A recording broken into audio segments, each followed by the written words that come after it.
मैं ज़्यादा कुछ नहीं कहूँगा।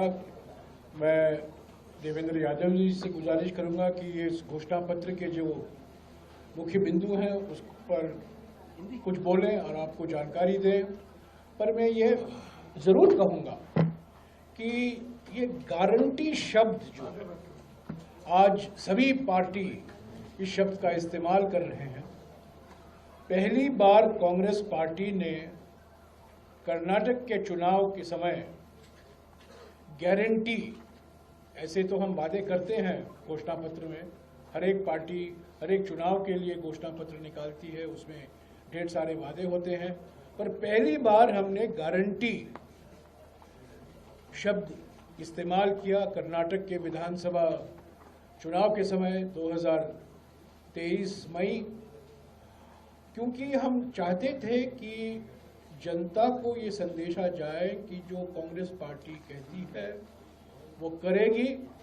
ये गारंटी न केवल पार्टी की है पर ये जनता का अधिकार भी बनता है। तो इसीलिए हमने गारंटी सोचा। आपको याद होगा पहली बार जब डॉक्टर मनमोहन सिंह जी प्रधानमंत्री थे, पहली बार किसी सरकारी कार्यक्रम को, कानून को गारंटी के रूप में हम लाए थे। पार्लियामेंट में पारित हुआ राष्ट्रीय ग्रामीण रोजगार गारंटी अधिनियम।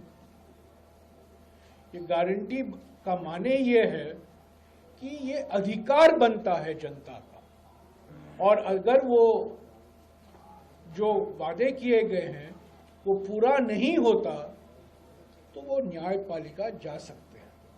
यानी कि ये कानूनी अधिकार है, न केवल शासनिक अधिकार नहीं है पर ये कानूनी अधिकार है।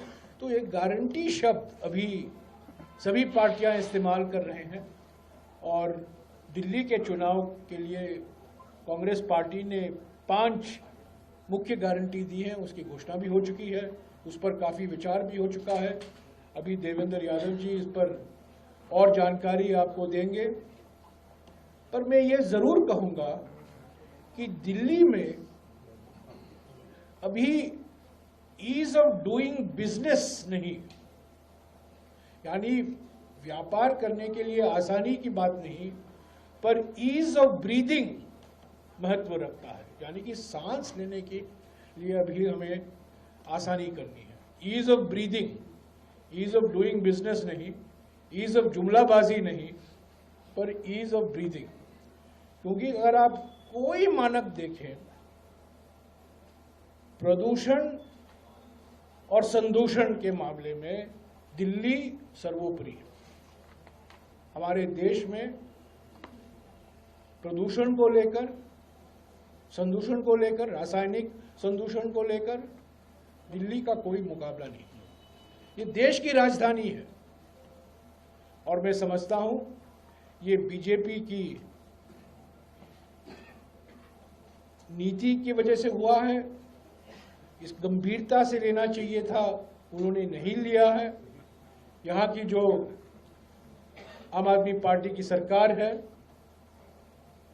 वो भी इसको इतनी गंभीरता से जो लेना चाहिए था नहीं लिया है। और मुझे याद है जब शीला दीक्षित जी दिल्ली के मुख्यमंत्री थी, यमुना एक्शन प्लान, जापान सरकार से हमने सहायता मांगी और केंद्र सरकार से हमने ये वादा किया था दिल्ली सरकार को कि पैसे की कोई कमी नहीं पड़ेगी आपको। हमसे जुड़े रहने के लिए हमारे YouTube चैनल को सब्सक्राइब करें और नई वीडियो की नोटिफिकेशन के लिए बेल आइकॉन को दबाएं। अगर आप ये वीडियो Facebook पर देख रहे हैं तो लाइक जरूर करें और ज्यादा से ज्यादा शेयर करें। धन्यवाद।